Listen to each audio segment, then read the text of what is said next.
Hi, my name is Ryan Smith, and this is my persuasive essay.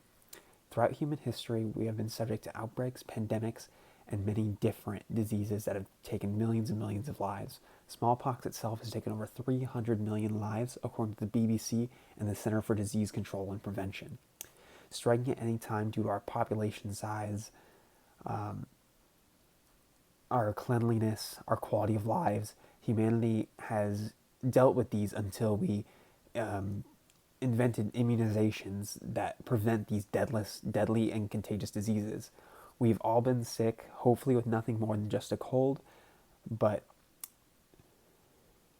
you all have probably experienced yourself or someone you love being sick with something far more than just a strep throat or a fever. During my speech, I will provide evidence to support my argument that immunization should be at least legally required on minors. First, I will demonstrate current issues caused by neglecting to get immunized, the current movements by people to push immunization to be more of a legal standard, and what laws we can either implement or change or work around to try and push for more information and education on immunization and why it's so important. The most recent outbreaks have been in Washington. It's the measles, an infectious viral disease causing fevers and rashes.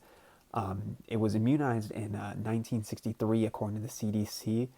And in Clark County, Washington, about a month and a half ago, January 1st, 49 cases of measles were reported by the medical officials, the source of which being people not being immunized. 34 of those cases were children that were not immunized against the disease. The parents were not immunized. It's just a bunch of people that got infected because of the lack of immunization. And to follow the measles, a French family just recently, about 2 weeks ago, was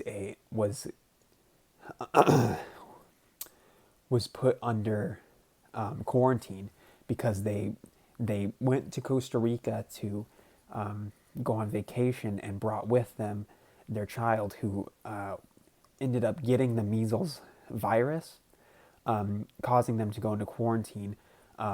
Costa Rica itself has not had a outbreak of measles since 2014, and a indigenous case has not been reported since 2006, making this outbreak no one could have anticipated it, and so they had to quarantine the family and go over everything.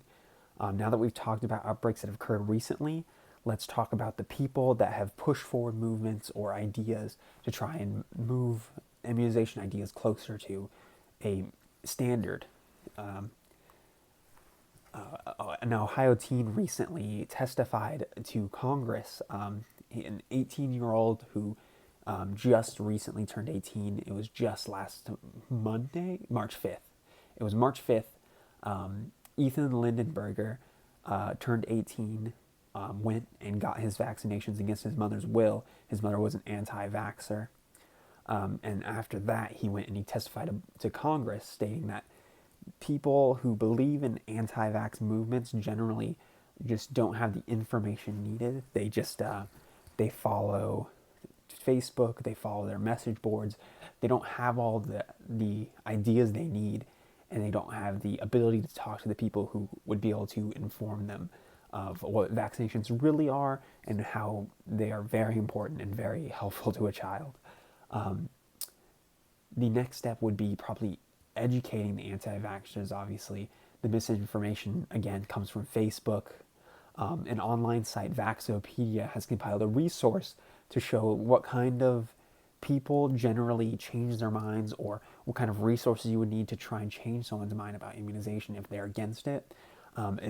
Most reports seem to be people who don't believe in vaccinations, but as soon as like a contagious outbreak occurs or happens, they immediately rush and try to get their kids and themselves immunized.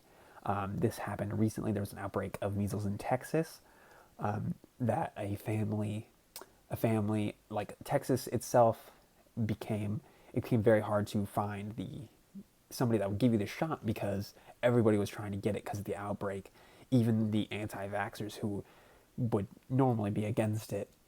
I hypothesize that a more public movement, online and offline, could help teach these anti-vaxxers what good immunizations can do, like teaching, like having a more vocal online resource like Facebook that they can turn to. And also, I think what would be more helpful is probably setting up kind of these real life events that they could go to learn from real doctors, real physicians, what the benefits and what immunization actually even is, because the misinformation gets in the way of that. Because most anti-vax parents at their heart are just worried about their kids. They want what's best for them. And so they'll take whatever information they can get and try and spin it in a way to protect their kids, protect their family. Now that we've reviewed these topics, we know people like Ethan are already going to Congress to try and change things. He's with a group that's trying to push to change it, and we'll see what they do. So let's look at other laws or standards that can be improved upon. And to start with, we could look at Italy, who just recently, about Monday, I think, Italy had recently banned all unvaccinated children. Your kid could not go to school unless they got vaccinated.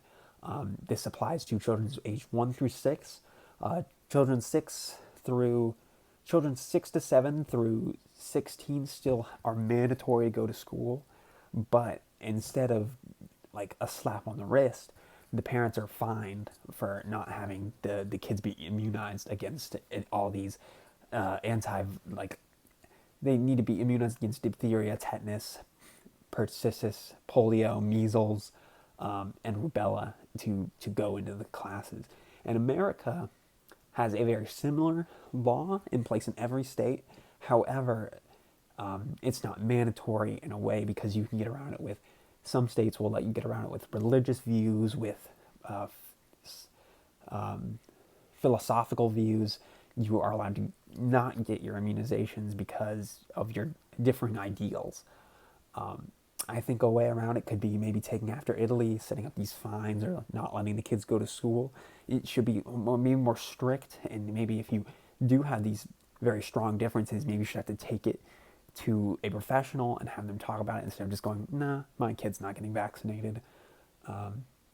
In conclusion, tonight I talked about how immunization is not being used to the same effect it should be, the outbreaks and recent events surrounding it, some of the people I've taken to promote immunizations and educate anti-vaxxers. I've reviewed and talked about some of the laws surrounding immunization, what we can do to change them, what we can do to mess with them a little bit. Kids should probably be immunized. It's a very important thing.